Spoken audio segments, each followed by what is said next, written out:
Hi, everybody. Welcome to Dan on Sports. Well, it has happened. Bill Belichick is now the new head football coach at the University of North Carolina. Who had that on their bingo card? This is huge. And one of the biggest reasons it's huge is because college football, which has been enormous, is about to exceed even that with its expanded college football playoff system. So let's go there first, because to me, that's one of the big stories unfolding. December has suddenly become very big when it comes to college football, and not because of all of these bowl games that involve teams that have 500 records. This is going to be so enormous, this new college football playoff system, that it's going to make March Madness look like two kids playing in a sandbox. That's how big it is. College football in this country, first of all, has always been huge. You know, at one time, college football was above the National Football League, was above professional football. You look at the history of sports in this country, it was baseball, college football, horse racing, and boxing. And then professional football, specifically the National Football League, finally started to make inroads in the 50s, and then the 1960s ended up becoming the most popular sport in the country. American Football League also comes around. The two leagues merge. The rest is history. But that hasn't diminished college football. College football has always had a big following. Why do you think these television networks bid billions for the rights to carry college football? And now we've seen all of these conference realignments. Why? Money. That's why, where networks are bidding billions of dollars to carry these college football games, the SEC and the Pac-12 really diminishing to two teams as these teams jump to the SEC, the Big Ten, the Big 12. But there's this consolidation of super schools that some might say, well, you know, that's not the intent of college football or the intent of college sports. Right or wrong, that ship sailed a long time ago. So you've got these college football players with the NIL who are essentially getting paid. And so they're professionals in a way. It's just going to be unbelievable. Think about it for just a moment. Now you're going to have bowl games after the first round that involve teams advancing in the playoffs. You've got the first round where Notre Dame is playing a home game. Think about this for just a moment. The first round of the playoffs, and then moving forward, obviously, you have the bowl games, but the first round of the playoffs, these teams are going to be at home. They're going to be playing a postseason game at home. Notre Dame's going to be home next week hosting Indiana. Here's the brackets. I'll post the playoff brackets. It's going to be like March Madness, right? That's why they will add more teams. Maybe they'll add another round, whatever. They're going to figure it out. They're going to boost it to even more teams. Why? Because it's money. Think about this for just a moment. The college football season would wrap up on New Year's Day, and then you'd have the All-Star game a week or so afterward. Now, the college football season won't end until January 20th. In fact, they stretched the national championship game out a week. Used to be January the 9th. Now it's January the 20th. This is big, big stuff. And I'm telling you, you throw in they're going to get. Right now, college football gets millions of viewers. To put it in perspective, a Saturday night college football game involving two big teams, regular season, outrates the World Series, outdraws the World Series. That's how big college football is. College football, certain games, gives the National Football League a run for its money. So now you've got the playoff system. You've got Bill Belichick going into college football, and it all makes sense. So let's look at that Belichick move for just a moment. And a lot of people are surprised by it. A lot of these so-called experts are surprised at it because they never had that on their bingo card. They never had Belichick going to college football. He was going to go to this NFL team. He was going to that NFL. They're supposed experts. So how do the experts look when they don't forecast this, when essentially they get it wrong? Well, it's patently obvious, and I said this in a previous commentary earlier in the week about Belichick. It's patently obvious why he's chosen college football. He's got his contacts in the NFL, and I'm sure he came to the conclusion he was never going to get another NFL head coaching job. For what reason? Why do you think? Well, not only because maybe he's in his early 70s, although people could yell, and justifiably so, age discrimination, but he wanted to run the whole show. And I'm sure he came to the realization there is not an owner in the National Football League who's going to hand the keys to Belichick and say, here, it's yours, run it. Get it done. I'm going to leave you alone. It's never going to happen. But guess what? It's going to happen in college football. Belichick is going to run the whole show. And he takes over a North Carolina team just aching to get back into the picture. Of course, the experts are out there saying, well, why would he go to North Carolina? They've had one season over the last 25 where they've had 10 wins. Everything else has been a bust. North Carolina's in the ACC. They love football in North Carolina. I know that's basketball country, Tobacco Road, all of that. I get it. I used to live down there some 40 plus years ago. I broadcast baseball games down there. I'm very much in tune with North Carolina and have been to North Carolina recently because family lived there.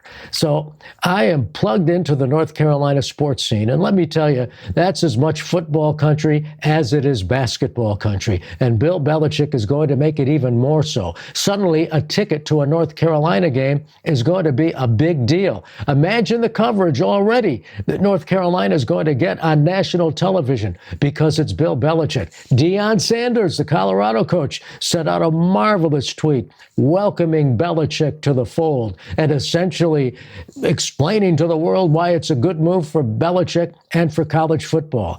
Of course, Lawrence Taylor, who was coached by Belichick when Belichick was the DC with the Giants. Lawrence Taylor went to North Carolina. He had a hand in getting Belichick to go to North Carolina. Trust me, Belichick covered all his bases here. Who's one of his best friends? Nick Saban, right? I'm sure Saban told him the ins and outs. But here's the deal with the NIL, and rightly and wrongly, and Russ Huesman, the head coach of the University of Richmond, is peeved, not at Belichick, but I'll get to that in a second. Rightly or wrongly, you do it right. In a year, and certainly no more than 2 years, Belichick can rebuild that football program into a national champion contender. There's no question about it. Huesman, the head coach of the University of Richmond, their Division 1A or whatever initial they call that level of college football now. What is it, FCS? Then you got the FBS, which is higher. Nevertheless, the bottom line is Huesman says the portal and NIL is ruining college football. Well, of course, he feels that way. He's just lost 10 players. He just lost 10 players in the portal. But that's the way it is. Is it going to change? No. In fact, if it is going to change, it's going to make it even easier for these teams to contend at the highest level of college football because of, once again, the money. As I said, that ship has sailed. So you can understand what Belichick is doing. And of course, people are out there saying, the critics, well, he did it to get his sons jobs. Yeah?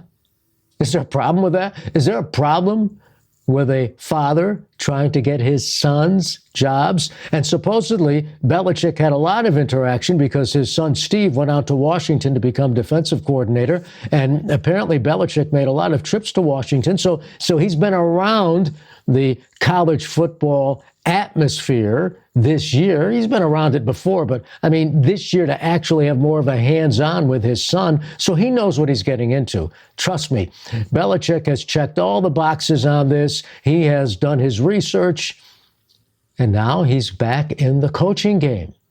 Ben Volen, the football writer for the Boston Globe, saying, I'm disappointed. He's not going to go after Shula's record. He's not going to achieve this. He's not going to prove that he can go out and win a Super Bowl without Tom Brady. Who cares?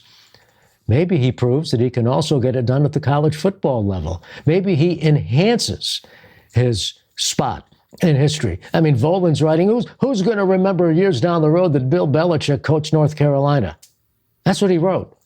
Are you serious? Who's going to remember? Can you imagine if Bill Belichick guides North Carolina to a national championship, or even if they don't win a national championship, builds the Tar Heels into a national power? Who's going to remember that? A lot of people are going to remember that. Just like a lot of people remember that Pete Carroll won a national championship at USC and also won a Super Bowl with Seattle. In fact, I wouldn't be surprised if you see some more of these college coaches who are in their 70s get back in the game, or these football coaches who are in their 70s who coached college and the pros get back in the college game. College football is a big deal. It's always been a big deal in this country, but now it is even bigger. Why? Because of this expanded playoff system that resembles March Madness with the brackets. And you wait. They will expand the field even more, and you're going to have brackets, and you're going to have December Madness, or you'll have to come up with a catchier tune than March Madness, but someone will come up with a catchphrase to describe December. All I know is this: December and college football have become enormous, because in addition to the bowl games that are played in, some out-of-the-way places, 50 bowls, 60 bowls, I lose track, but that's all right. It's football. It's college football.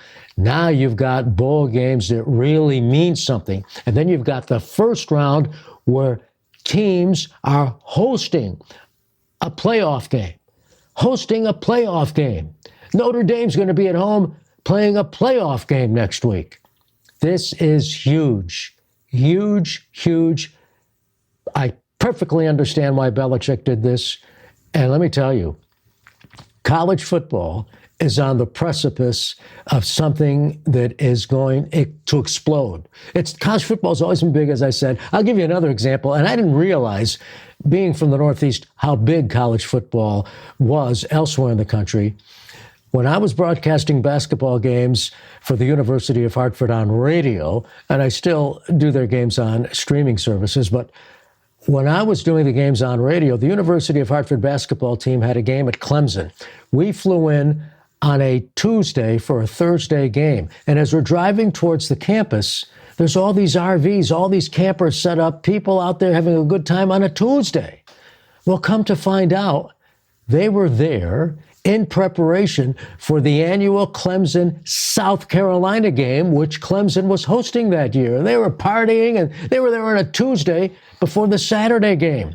That's how big college football is. We in the Northeast, although you've got Boston College and you've got UConn, we have no understanding how big college football is around this country. The Northeast is plugged into the National Football League, college basketball because of UConn, baseball, Yankees, Mets, Red Sox.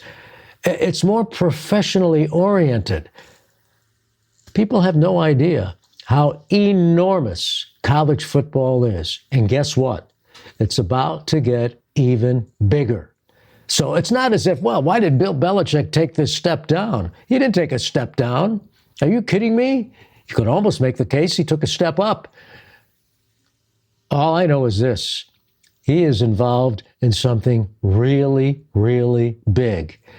And the college football playoff system, which will expand, you mark my words, is about to make something big even bigger. Agree, disagree, leave your comments. Thanks for listening and watching. And be sure to subscribe to my newsletter. To do that, you can go to sportscasterdan.com. And if you're watching this on YouTube, be sure to subscribe to the channel. And if you have, thank you. And also be sure to give the video a like.